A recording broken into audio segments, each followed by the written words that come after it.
This episode of Unqualified is brought to you by McDonald's, proudly serving communities since 1965.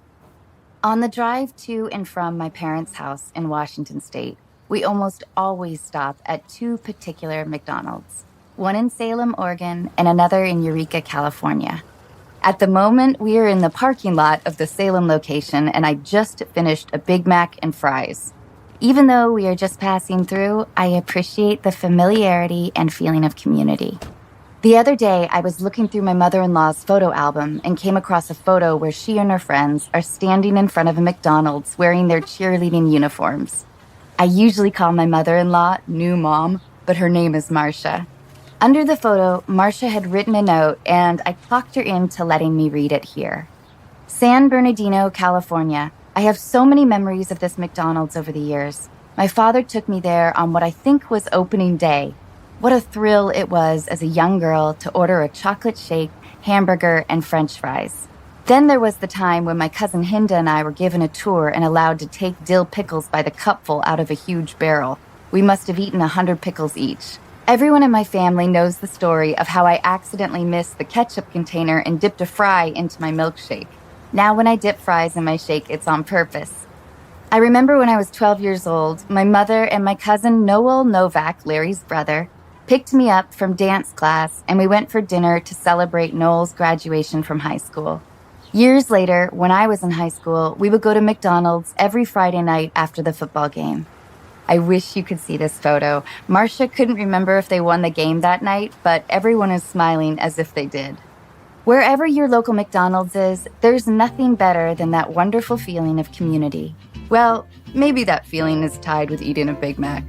McDonald's, I'm loving it.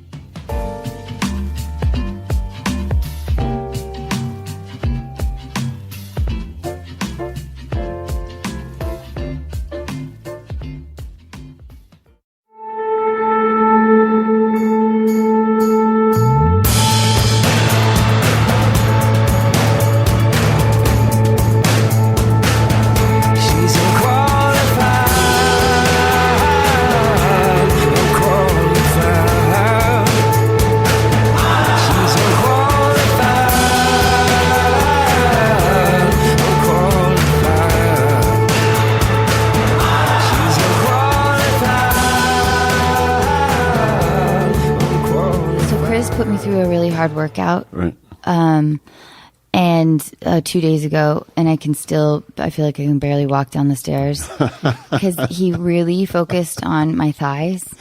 But what I really want, I want my butt back. I used to have a cute, like juicy little butt, and then ever since having a child, my butt is sort of flattened out into my thighs. What can I do? What do I do? I think, and I'm not like a butt expert, but yeah. I've actually, it's so funny because I've recently become self-conscious of my butt as well. Really? Oh, I'm going to check it out. I'm going to check it out as soon as you get up to go to the bathroom. But I just started doing more like squats, more free squats, and I do these like one-legged squats off a bench.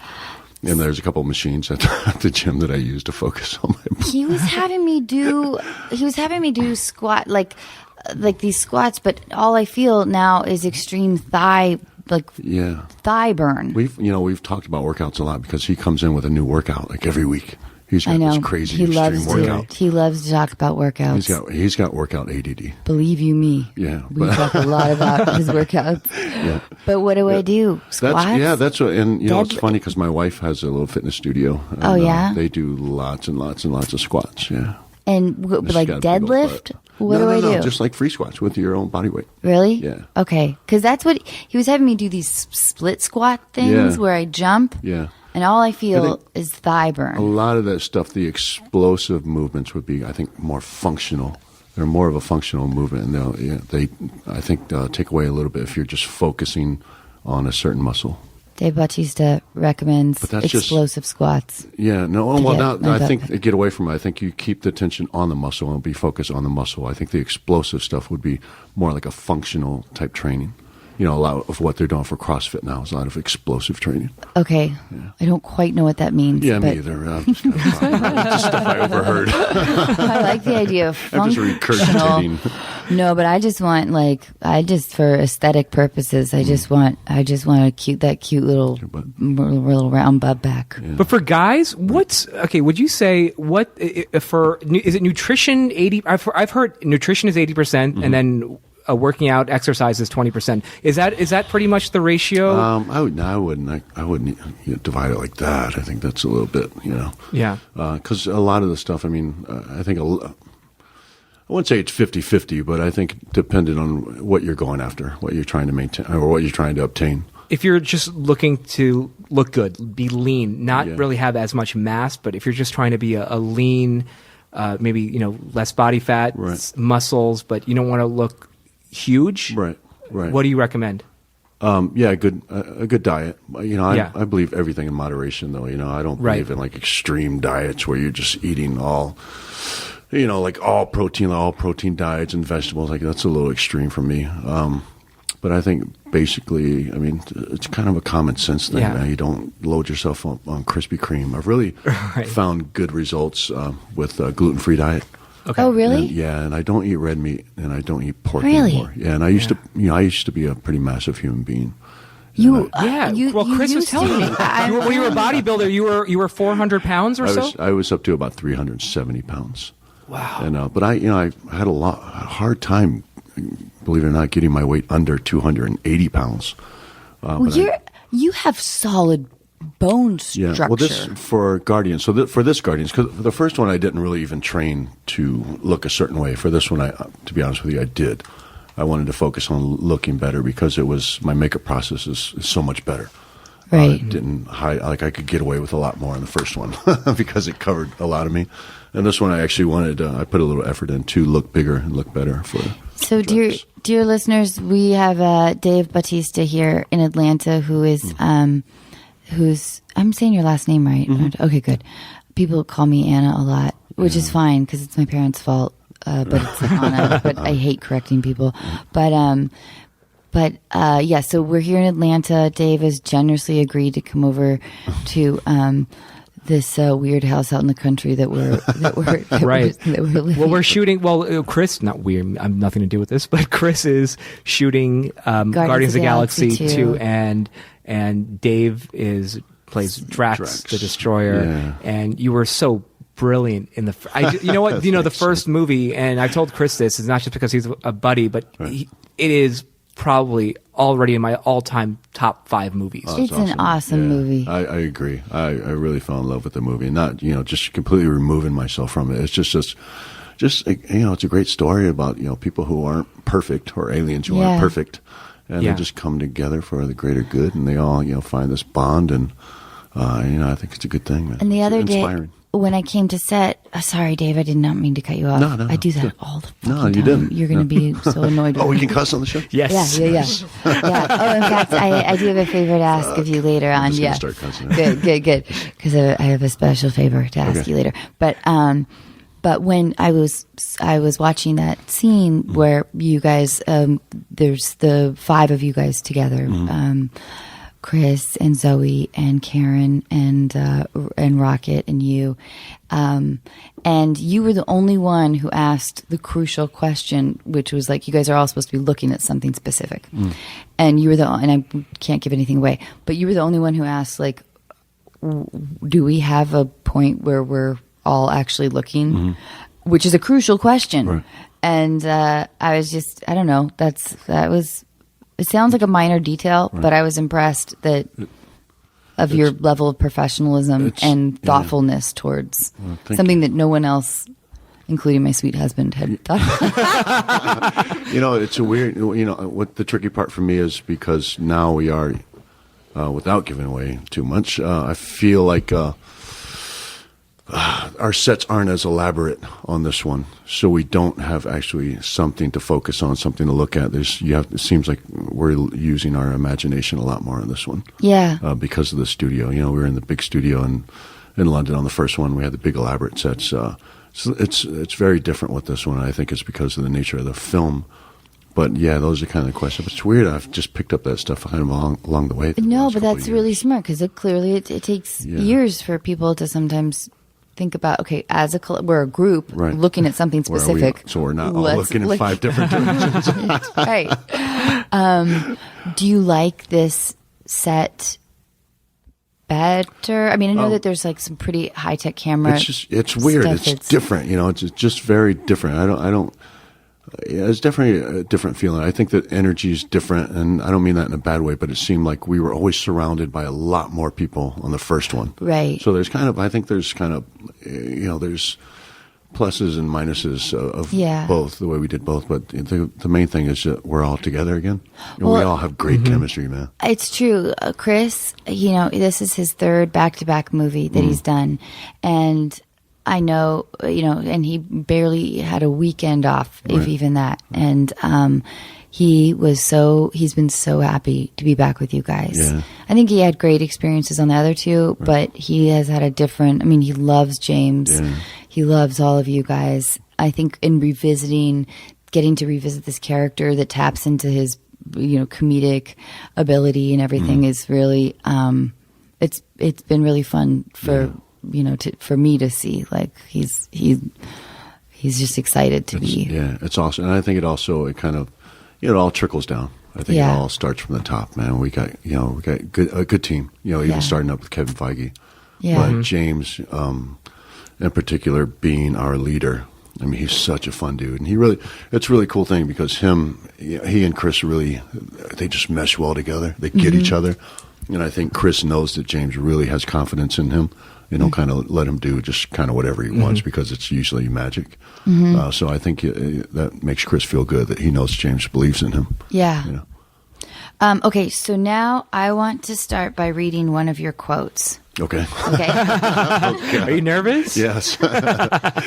And we wanted to do this because the stories of Hollywood success they range so much. Yeah. I mean, because there's no ladder like other industries. Right. So here's I wanted to ask you a couple of things about this.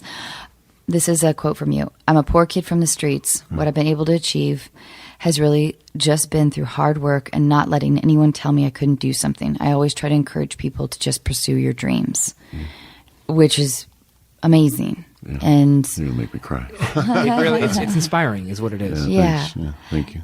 And so I wanted to ask you a little bit about what kept you going during like tough times when maybe you didn't believe in yourself. I think I think it's a lot of different things. I think if you get to the real root of it, it's just kind of almost a sense of desperation.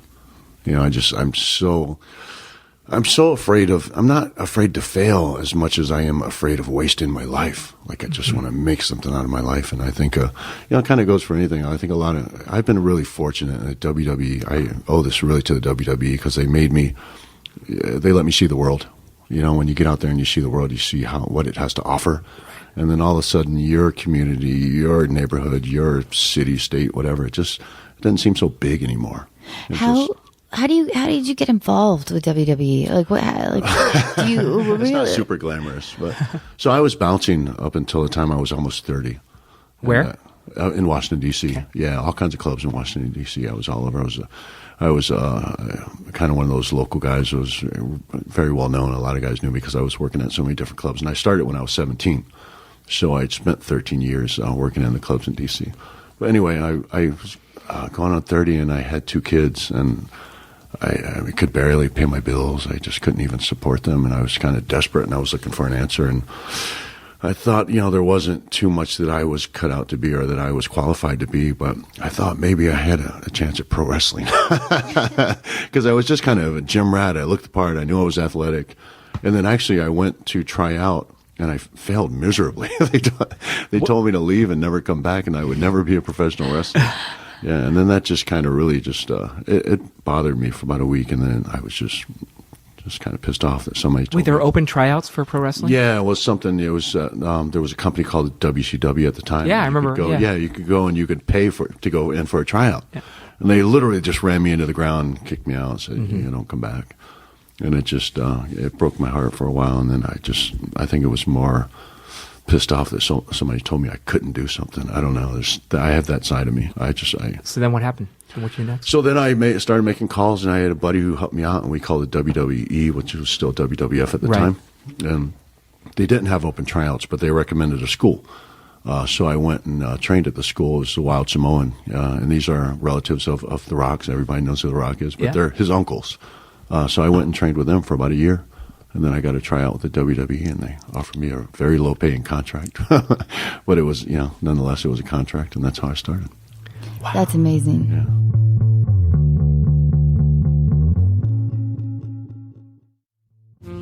This episode of Unqualified is brought to you in part by Warby Parker. Warby Parker was founded with a rebellious spirit and the lofty goal of creating boutique-quality eyewear at a revolutionary price point. Sunglasses, with or without a prescription, start at $95 and, just like eyeglasses, are available through their home try-on program. You just choose 5 pairs and see which ones you like. I was surprised by how quickly they arrived, which presented me with the immediate problem of deciding which ones to keep. I loved all of them, so you can guess what happened. And not only can you feel good about how cool you look, you can also feel good knowing that for every pair of glasses sold, Warby Parker distributes a pair of glasses to someone in need through partnerships with nonprofits like Vision Spring. Offering eyeglasses, sunglasses, contact lenses, and eye exams, Warby Parker is committed to providing exceptional vision care online and in stores. So put your FSA or HSA dollars to good use on Warby Parker prescription glasses, prescription sunglasses, contact lenses, and eye exams. Try Warby Parker's free home try-on program. Order 5 pairs of glasses to try at home for free for 5 days. There's no obligation to buy. Ships free and includes a prepaid return shipping label. Try 5 pairs of glasses at home for free at warbyparker.com/unqualified. That's warbyparker.com/unqualified. This episode of Unqualified is brought to you in part by Osea. Wondering what to gift your friends and family this holiday season? Female founded over 25 years ago by a mother and daughter team, Osea's award-winning cleansers, serums, face moisturizers, and body products give you the results you want. Skin that looks and feels amazing. I recently got to try Osea's new body butter, which, like their now famous Undaria algae body oil, transforms dry skin without being greasy, has the same incredible scent, and leaves your skin soft, smooth, and healthy looking. If my experience is any indication, you can count on your partner giving you a lot of compliments. This holiday season, stock up and share your new favorite clean skincare and body care with your friends and family. Unqualified listeners get 10% off your first order with promo code ANNA at OseaMalibu.com. You'll get free samples with every order, and orders over $50 get free shipping. Gifting is always easier if you start early, so head to OSEAMalibu.com. Use code ANNA.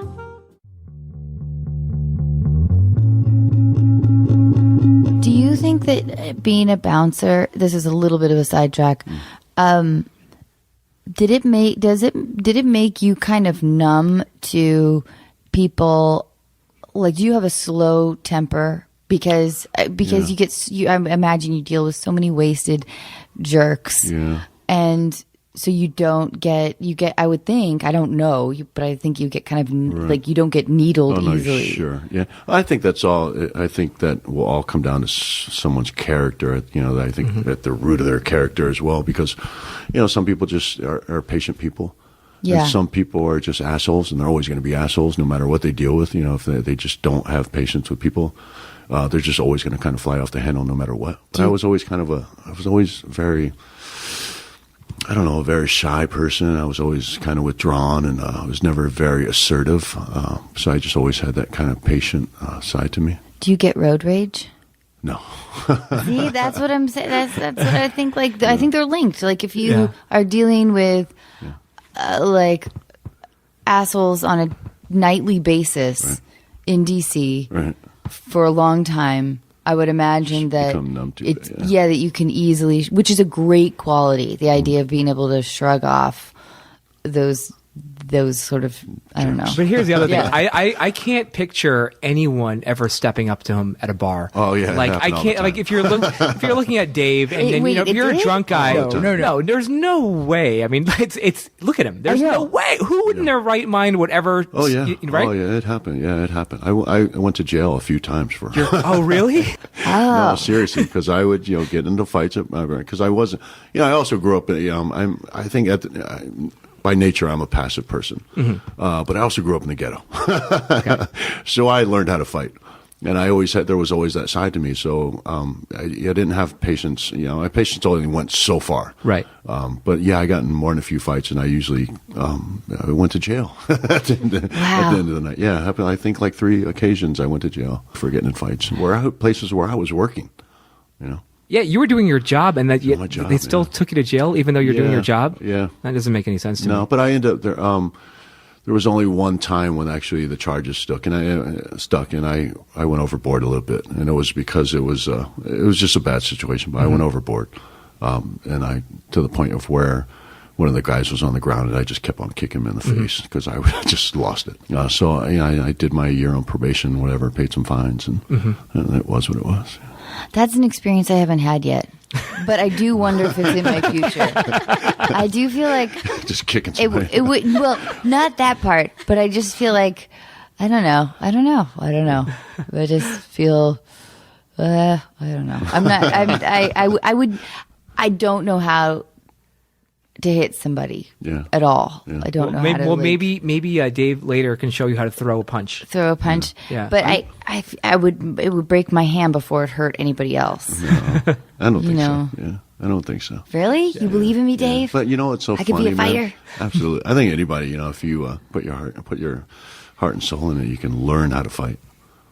But I never felt good after fighting. No. Like I always felt bad, no matter whether it was I thought it was justified or not. I just always felt it shouldn't have gone there. Right. I don't know. I don't think anything really good comes out of physical violence. That means that you're a really good person.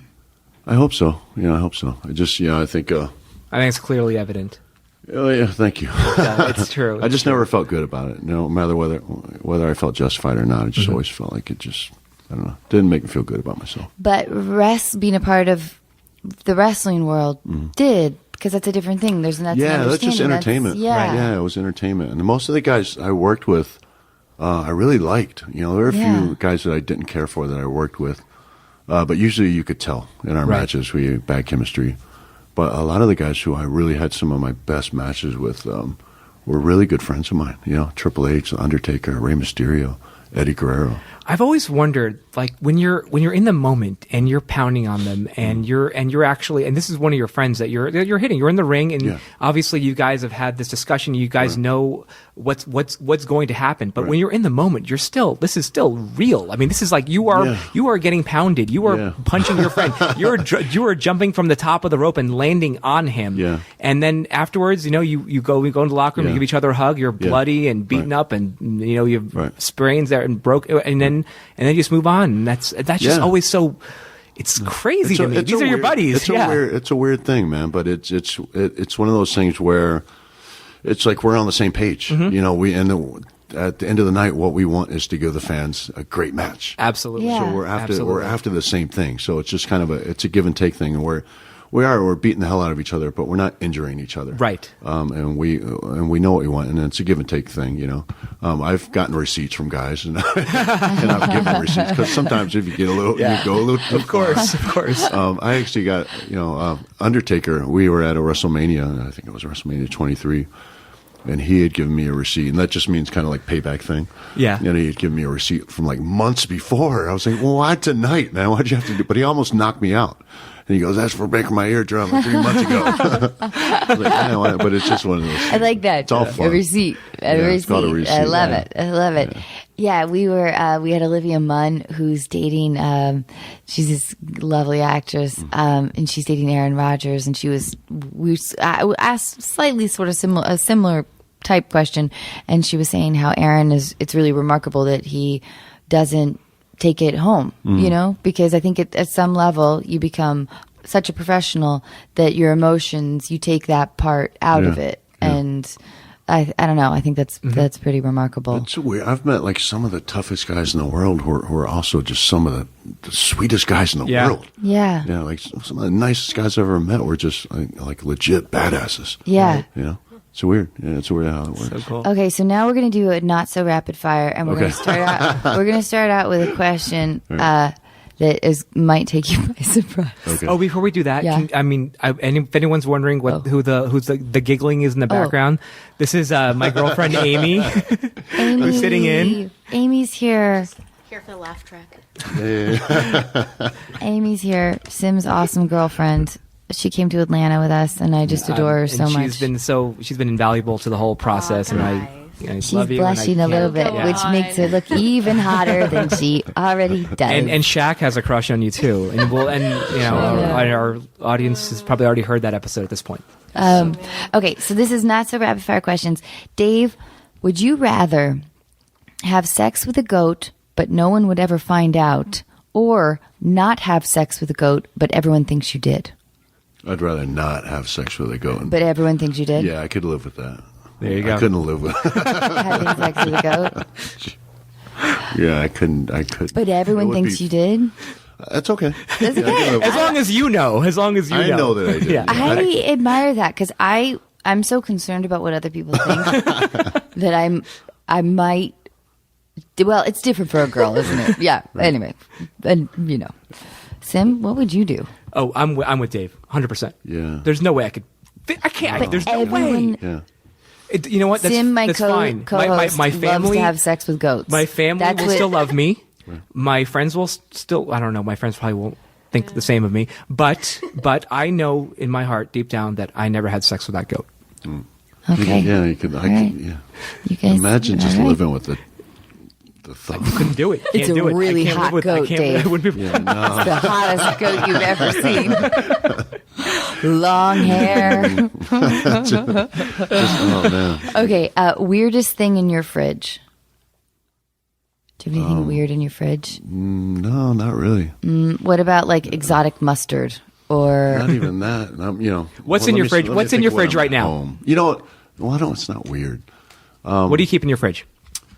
It's like super basic stuff, man. It's like eggs and diet cheese, and that's pretty healthy. I know. I don't have anything I have like that weird in my fridge. 6 different types of almond butter. Well, I don't have anything weird. That's pretty weird. Is it weird? Yeah, I think so. 6 different types. I mean, not in LA, but I guess flavors. Yeah, I don't have anything weird. I have still have a bottle of champagne that a friend gave me like back in 2001. Okay, that's weird. Is it weird? Yeah. It's sentimental. I don't know, man. It's like once you drink it, it's gone. I can't bring myself to drink it. It must be a really nice bottle.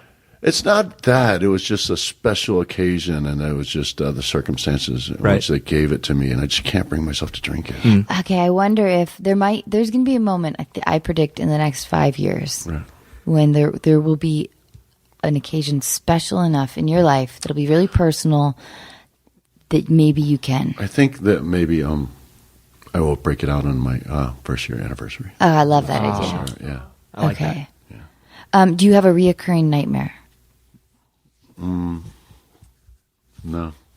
No, I'm sorry. I'm so boring. I feel No. I don't. It makes me crazy. Chris laughs in his sleep. All I have are anxiety nightmare dreams of either drowning in the ocean or someone, we've talked about this before on the podcast, someone like a home invasion person, and I run to the bathroom and pick up the porcelain lid off the top of the toilet tank, and I smash them in the head with it.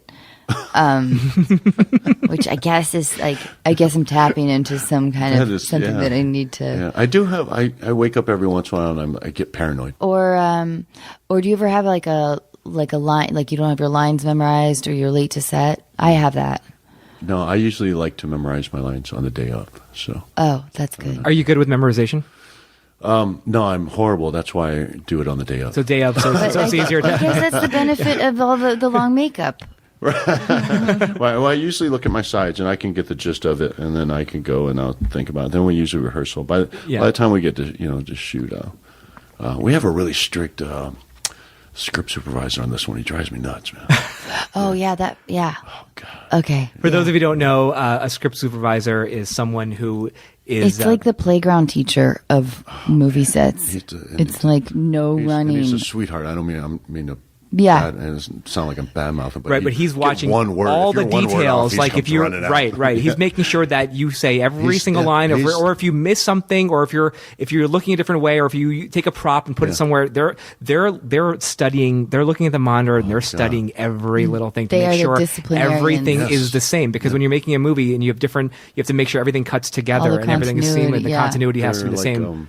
Like word Nazis. Yeah. Like I wonder what their everyday life is like there. They're just so anal about everything. I can't even imagine. I never thought about that, but that's true. It's a tricky job, and they do tend to get under your skin. There's got to be like some type of characteristic that makes you be good at that job. Detail-oriented. Yeah. I don't know. I'm not. And that. they sort of have part of the job is sort of being a little bit of the bad guy, like so the director can lean to them and be like, they did that, they messed up.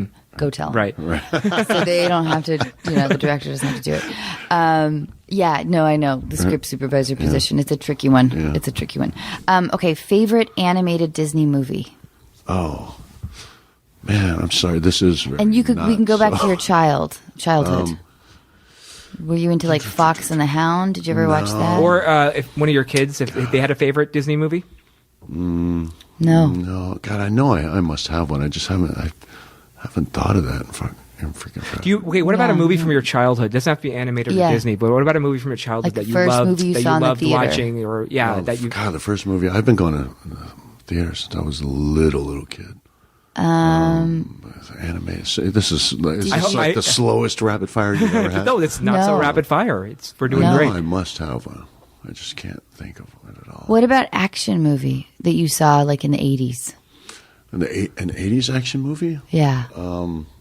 Were you a fan of like Schwarzenegger, like Commando? What about Die Hard? What about Die Hard? When you saw Die Hard in the theater for the first time? You were the only guy who doesn't like Die Hard. I was a weird kid. Like I remember sneaking into the movie theater when I was a little kid, and all my friends wanted to go see Porky's. They wanted to sneak in to see Porky's. This is way before any of your time. No. Yeah, we know Porky's. I wanted to go see Chariots of Fire. That's awesome. Like that's kind of I remember watching Godfather when I was a little kid. It was on TV. And just being obsessed about it and just asking my mom question after question about it. Were you kind of fascinated with the gangster, like the Italian mobster? All of the above. Yeah, the stories and the characters and like the sense of family so and the family loyalty. Yeah. And that's going to drive me nuts about the Disney thing. I know I have a favorite Disney. You don't have to. I'm not. Well, what's your favorite? Well, I don't know. I mean, I guess I love The Little Mermaid. I like The Lion King. And Toy Story 2 is one of my favorites too. That's pretty great. Yeah. Toy Story 2, why not Toy Story 1? Oh, I love them both. They're both great. I feel like you're a little old to love Toy Story 2. No. Sorry, don't mean to mock you. But I do. I do love those movies. Okay, what did you get in trouble for as a kid? Oh, everything. Yeah, everything I was doing. I was not a great kid, but I didn't have a lot of supervision. So I was always I was a kid who would sneak out of the house a lot. Would you lie to? Because I lied to my parents. Oh yeah, it was way beyond that. but I would sneak out and lie. Like I was a lying kid. Like because they were really strict. Yeah. I don't know, but.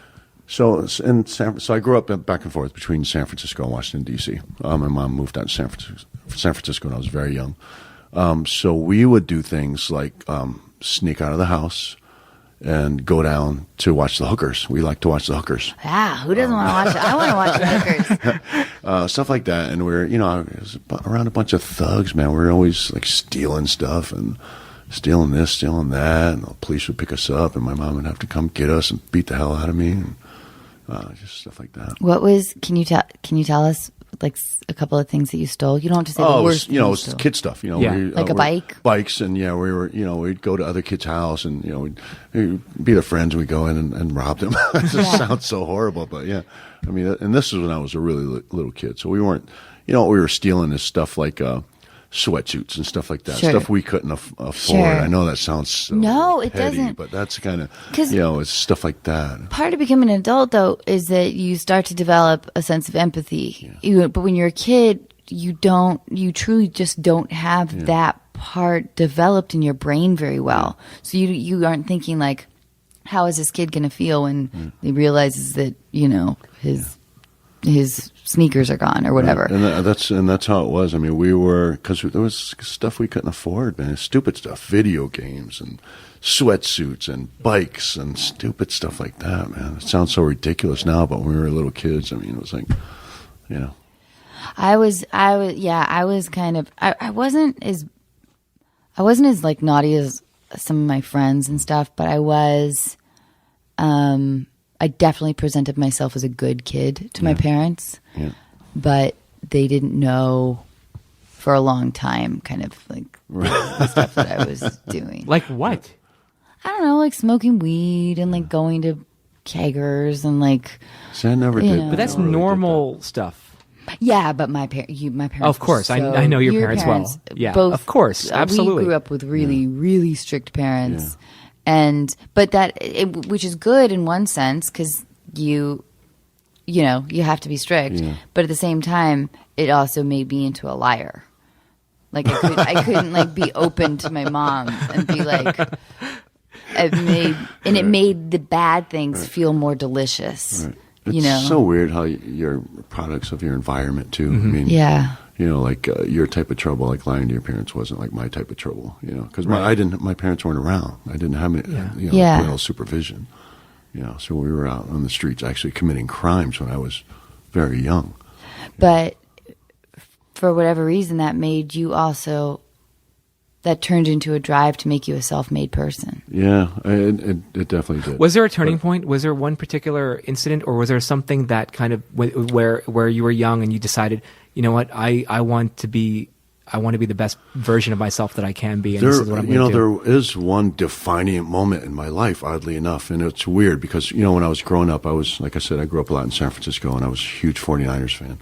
And I think it was like, it was 88, I think it was 88, 89 season of football season. And I watched Cincinnati 49er Super Bowl. One of the best Super Bowls of all time. I watched it in jail.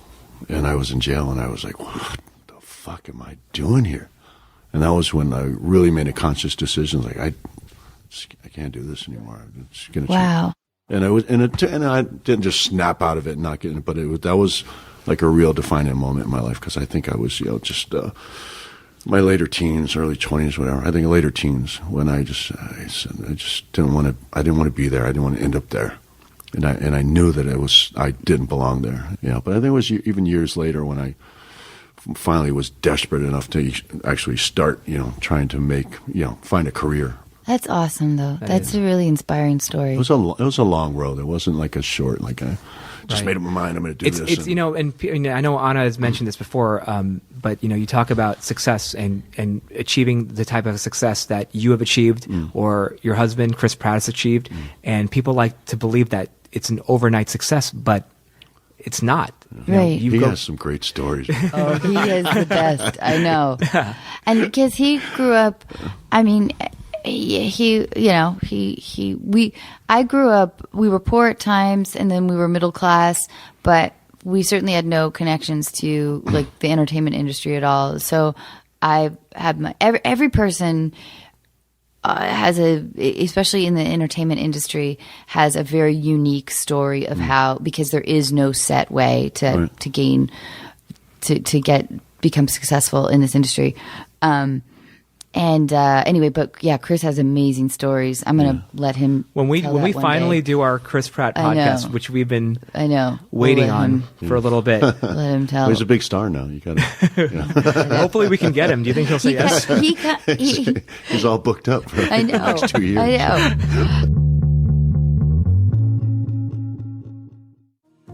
This episode of Unqualified is brought to you in part by ZocDoc.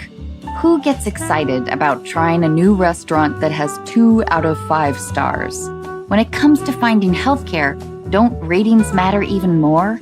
ZocDoc is a free app where you can compare doctors, read reviews from real patients, and even make same-day appointments. When I finally called to reschedule my dentist appointment, I was told that my dentist had been retired for nearly 3 years. In my defense, parking was a nightmare. Through ZocDoc, I found a new dentist who had great reviews, took my insurance, and whose office was actually within walking distance. I was also able to book an appointment instantly without talking to a receptionist who made me feel guilty about not having my teeth cleaned for 3 years. My new dentist didn't make me feel guilty either, and only suggested I floss a little more often. Whether you need a primary care physician, dentist, dermatologist, psychiatrist, eye doctor, or other specialist, ZocDoc makes healthcare easy. Now is the time to prioritize your health. Go to ZocDoc.com/unqualified and download the ZocDoc app. Sign up for free and book a top-rated doctor who might be available as soon as today. That's ZocDoc.com/unqualified. This episode of Unqualified is brought to you in part by State Farm. And in honor of their surprisingly great auto insurance rates, I'm going to tell you about a particularly surprising day on set. It takes me a long time to read a script. For almost every line of dialogue, I will stop to figure out why my character would say it, how it fits in the conversation, and how it's going to come out of my mouth. Between the lines, there are larger chunks of text which describe everything else happening in the scene. Maybe what a room looks like, what characters are wearing, and what they're doing. As I often underestimate how long everything in my life takes, I know I can make up some time by reading those larger chunks a little faster. I got the script for Overboard about 6 months before we started production. I read it in my warm living room, wearing comfortably warm clothes, sipping from a warm mug of tea. Somehow, it never occurred to me that when you jump off a boat in the middle of the ocean, the water is surprisingly cold. And it doesn't get any warmer on take 2. Here at Unqualified, we love State Farm because they provide coverage that meets your needs at a surprisingly great rate. Like a good neighbor, State Farm is there. Call or go to statefarm.com for a quote today.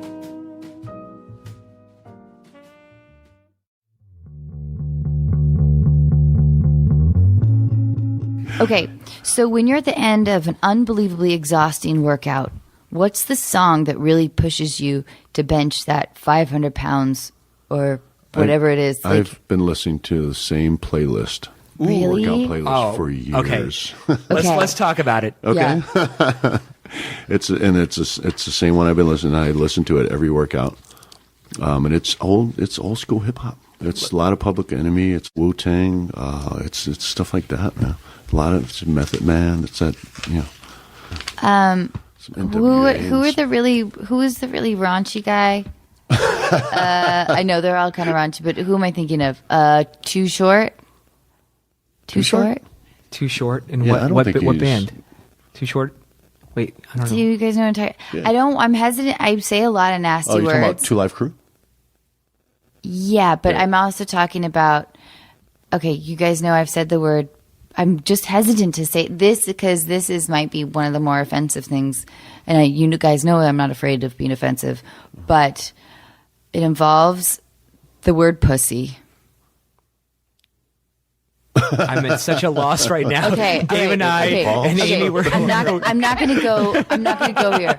I'm not going to go here. No, I'd love for you to try and take us there because we have no idea what you're talking about. I don't want to because it's all I got was Too Short and I got Pussy, and I don't know where to go from there. Remember Too Short? Yeah, of course. Yeah. Oh, okay. I think so. Okay, then I'm not going to. I don't remember him being like overly raunchy though. Yes. I mean, he was pretty. There's raunchy, a song. but- I'll sing it for you later. Okay. I'm not brave enough. That I can't wait to see. I feel like I'm worried if I attempt it, I'm going to get so many people mad at me. Okay. And I'm usually not too worried about that, Dave. But But with this song, I am. Anyway, I used to sing it with my girlfriends, and I'm really embarrassed that I used to do that. Okay, so moving on to the next question. We only have 2 more. Well, 3 more. And then, okay. Is there an insect or an animal that really freaks you out and would maybe make you squeal if you were alone? Probably not squeal, but I'm not really a fan of spiders. Yeah. I don't dig not them, either. man. They're just creepy, and I don't know. Do you kill them if you see them? No, I usually, get them. You let them out? Yeah. I love so you, cool. Dave. I love you, because I'm a usually fan of spiders. Pushing them out with paper or something, yeah. But they creep me out. I just don't like them. I'm a big fan of spiders, Yeah, and I always take them outside. Yeah. Well, you're a big fan of bugs overall. Bugs overall. Yeah. Although I like cockroaches because I grew up in the Northwest. We don't really have a ton of cockroaches there. Right. They freak me out a little bit because they're so skittery. They just really Cockroaches are pretty gross. And I grew up I'd with say them. rats too. Yeah, Rats I still never give me got a used little to them. shock. Rats are, yeah. My wife had pet rats when she was young. She's a little different. Yeah, but they're supposed to be great pets because they're supposed to be. Yeah, she like, said there. highly- She goes on and on about how smart they are. Yeah. Yeah, but no rat. You're not going to have any rats? No, we got dogs. Yeah, they wouldn't last. We have 3 dogs. Okay, would you rather give up toilet paper or toothpaste? I think I can make do without toothpaste. I guess we should have qualified this because you could probably still use floss and mouthwash. Yeah, plus baking soda. It's always got a substitute. But Yeah. There's no substitute for toilet paper? I guess you could just bidet it. If you're lucky enough to have a bidet, Can absolutely. we talk to you guys, Japanese though, toilet. about the bidet? Do you have one of those Japanese? No, I don't. Oh, you don't? But I've been to Japan, so I'm Okay. familiar. They're awesome. They are awesome. Yeah. But can we talk about the bidet? Sure. Why? You can't really sit on it. Why didn't they make a more comfortable seating arrangement? Yeah. It's like they don't really want you to get version of it. relaxed. Yeah. I've had one in my old house. I had one, and I never used it. Because it's just a rim. It's just a hard rim. Yeah, with the water fountain. Yeah. I don't know whether to face forward or backwards. I haven't figured the whole thing out at all.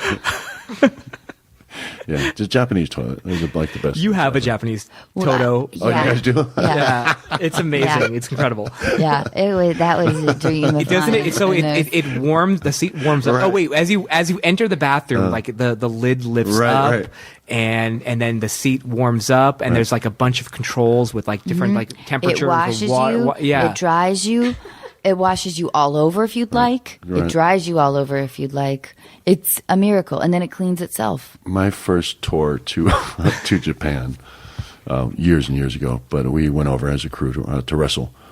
And I swear to God, we all showed up at the hotel. We all came back to get on the bus to go to the show, and you never heard like 30 more excited guys. 30 guys. I mean, big men talking about how great the toilets are. I know it is awesome. Yeah. I don't know why it has. It's a guy thing. Guys love. It's not just a guy thing. Really, you love it too. Oh, of course. Okay. But yes. But guys, I know. I'm sure for lots of different reasons, love the Japanese toilet. We won't explore that right now. But let's just say the water does shoot all over. But that might be Christopher. So we're staying at Chris's house right now. Yes, and it has this strange security system. So you might hear that from time to time. Every time a door opens, you'll hear that. What do you hear? Can you do it? Main entrance door, something like that. So we might hear that a few times to your listeners. Okay, so anyway, Japanese toilets. They really need to. We gotta work this out in the States. They need to become like a mainstay of. I agree. I completely agree with you. The newly built home, should just become like as basic as a water heater. Wow. Okay. I'm still trying to think of my favorite Disney. Oh, you know what? That's probably that. Anyway, that's probably somebody else. That's not Chris. Don't worry about that. Okay. I'm going to obsess over it now. Don't worry. Don't worry about it. Okay. Over the years, professional wrestlers have given themselves incredible names and nicknames. For example, people called you the Animal. Other great wrestling names are Jimmy Superfly Snuka. Right. Snuka. Yeah. The Ultimate Warrior, Sergeant Slaughter, Jim the Anvil, Neidhart. Yeah. Thank you. Just name a few. This is a question that Sim wrote. I would also like to. I want to have my own wrestling name as Anna Faris. So I'm going to give you 3 choices. Okay. For my wrestling name, will you pick your favorite, or you could come up with your own? Okay. A, Anna the Spider Monkey Faris. B, the Leech. I'll suck your blood. C, the Wine Press. And my special move is, I'll stomp on your grapes and make wine out of them. Those are pretty bad. By the way, the last one is Chris's. The last one's Chris's. I like Spider Monkey because I have been known to Spider Monkey. Would be the only one that I would. It seems like a real. Later on, I might Spider Monkey you. Spider Monkey, yeah. Would you be okay with that? I would shorten it up just to Spider. Spider, because I do like spiders. Spider Faris, yeah. Yeah, all right. I like it too. Okay, so you are now Spider Faris. Spider. Yeah, I'm just then the like spider. your finishing move can be like the monkey something. Yeah, the monkey stomp. Let's just put them all together. So you are the spider. Wait, so you're Anna the Spider Faris, and your signature move is the monkey stomp.